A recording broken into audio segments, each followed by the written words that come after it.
अस्सलाम वालेकुम नाज़रीन, आप देख रहे हैं ज़ी एच एंटरटेनमेंट में हूं ज़हीर अहमद। नाज़रीन, आपको मुग़ल आज़म के कुछ रिकॉर्ड बताएंगे, कुछ ऐसे रिकॉर्ड हैं जो कभी टूटे नहीं।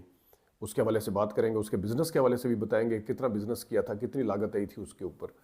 और उसके साथ साथ दिलीप कुमार साहब के साथ के आसिफ साहब के ताल्लुकात क्यों बिगड़े थे, वो क्यों प्रीमियर पर नहीं आए थे इतनी बड़ी फिल्म के, वो क्या वजह हुई थी। फिर उसकी जब दोबारा से रिलीज़ हुई 2004 में कलर वर्जन जब उसका आया, तो उसके हवाले से भी थोड़ी सी बात करेंगे। और जो के आसिफ साहब थे, उनकी इज़दवाजी लाइफ और मौत के हवाले से भी थोड़ी सी बात करेंगे। जनाब, सबसे पहले आपको बताते हैं कि यूके में जो 100 साल की 2013 की रिपोर्ट के मुताबिक वहाँ पे एक सर्वे हुआ था, जो उस वक्त तक 100 साल की सबसे बेहतरीन जो बड़ी फिल्म इंडियन सिनेमा की यूके के अंदर पेश की गई, वो मुग़ल आज़म थी। इंडिया के अंदर यह फिल्म जो थी 5 अगस्त 1960 को रिलीज़ हुई थी, और उस वक्त के हिसाब से इसको पर टेरिटरी जो इसकी रीलें बेची गई थी, रील पर टेरिटरी के हिसाब से वो उसका जो मुआवजा था इनको मिला, वो 4 लाख पर टेरिटरी था। जबकि उसी पर टेरिटरी में जहाँ पे 4 लाख का मुआवजा दिया गया, वहाँ पे 17 लाख की कमाई हर पर टेरिटरी से हुई, यानी 4 के अगेंस्ट 17 लाख की कमाई उस ज़माने के हिसाब से हुई थी। इस फिल्म की जो टोटल लागत थी वो 1 करोड़ से ज़्यादा की थी, और उस वक्त के हिसाब से इस फिल्म ने जो कमाई की थी वो 5 करोड़ 60 लाख रुपया की थी, जो कि मदर इंडिया का रिकॉर्ड इसने तोड़ा था, जिसकी कमाई का रिकॉर्ड था 4 करोड़ रुपया, जो कि 1957 में ये फिल्म आई थी मदर इंडिया। इसके अलावा इस फिल्म की जो टोटल ड्यूरेशन थी वो 197 मिनट थी, जबकि इसको जब दोबारा रिलीज़ किया गया तो इसको 20 मिनट इसकी कम करके 100 बल्कि 30 मिनट शायद इसकी कम की गई थी, 167 मिनट तक लेके आया गया था इस फिल्म को।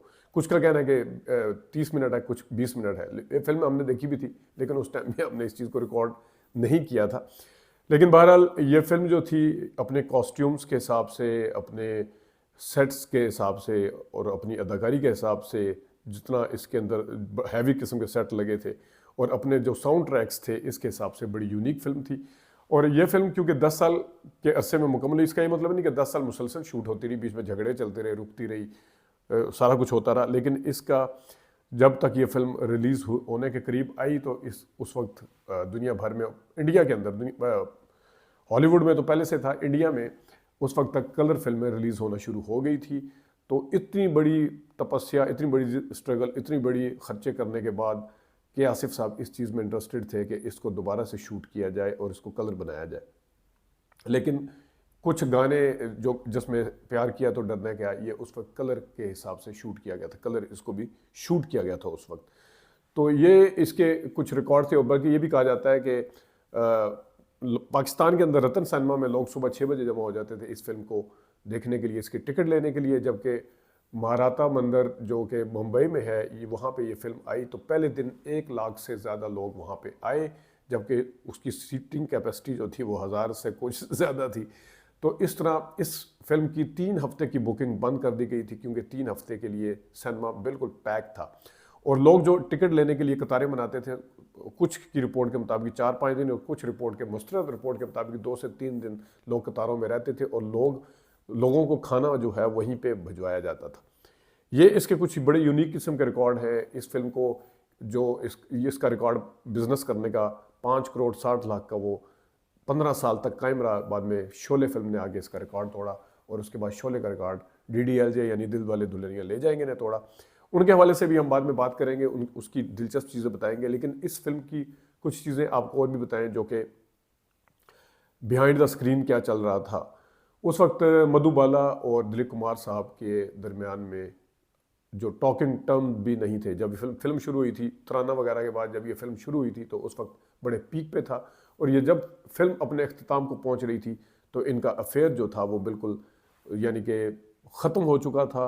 एक दूसरे से बात करना तो दरकिनार, बकौल दिलीप कुमार साहब के, ये एक दूसरे को सलाम तक करना भी नहीं चाहते थे, और एक दूसरे को बिल्कुल नेक ख्वाहिशात का इज़हार या देखना भी पसंद नहीं करते थे। तो वो जो पंख वाला सीन है, उसके वाले से बताएं आपको, जो प्यार वाला सीन, पंख वाला फीदर जहाँ पे वो लगाते हैं लिप्स के ऊपर, वो उस वक्त जब शूट किया गया तो यही मामलात थे, जब एक दूसरे को देखना पसंद नहीं करते थे।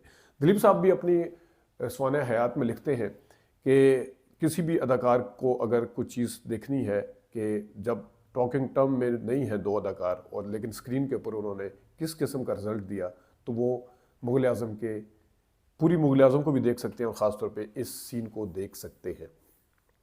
मुग़ल आज़म के इसी सीन के हवाले से कुछ सहाफ़ियों का कहना है कि जो अताउल्लाह खान साहब मधुबाला के वालिद थे, वो भी क्योंकि ज़ाहिर नहीं चाहते थे, उनकी वजह से तो फटा हुआ था सारा, ब्रेकअप उनकी वजह से हुआ था, बीच में वही आए थे। उनकी कुछ शराइत थी, वो बड़ी लंबी डिटेल है, बाद में कभी बताएंगे। लेकिन जिस वक्त ये वाला सीन फिल्माया गया मोहब्बत वाला, उस वक्त क्योंकि अताउल्लाह खान साहब नहीं चाहते थे कि दिलीप कुमार की कुर्बत भी हासिल हो, तो वो सीन में भी बर्दाश्त नहीं कर सकते थे। तो फिल्म के डायरेक्टर ने उनको बाहर इंगेज रखा, वो ताश वगैरह उनको खिलाते रहे जब तक ये अंदर सीन शूट होता रहा। कि आसिफ साहब फिल्म के प्रीमियर के ऊपर दिलीप कुमार साहब नहीं आए थे। उसकी वजह ये थी कि उनकी जो सबसे प्यारी बहन जो थी अख्तर, वो उनके साथ शादी कर ली थी कि आसिफ साहब ने, जिनको बाहर तालीम दिलवाई थी दिलीप कुमार साहब ने, जिनके वो बहुत ज़्यादा करीब भी थे। वैसे तो सारी 6 की 6 या 7 बहनें, 6 बहनें थी उनकी, उनके सब के करीब थे, लेकिन इसके ख़ास करीब थे इनके अख्तर के। तो उनको बड़ा दुख हुआ था और उनको जिसको अपना दोस्त कहते थे के आसिफ साहब, उसके हवाले से भी दुख हुआ था कि ये क्या किया है। के आसिफ साहब जो हैं वो पहले से 2 दफ़ा शादीशुदा थे, तो तीसरी शादी उन्होंने इनके साथ की थी। उनकी बहन के करीब आने की वजह ये थी कि वो उर्दू के आसिफ साहब की बहुत अच्छी थी और पोइट्री बहुत अच्छी थी।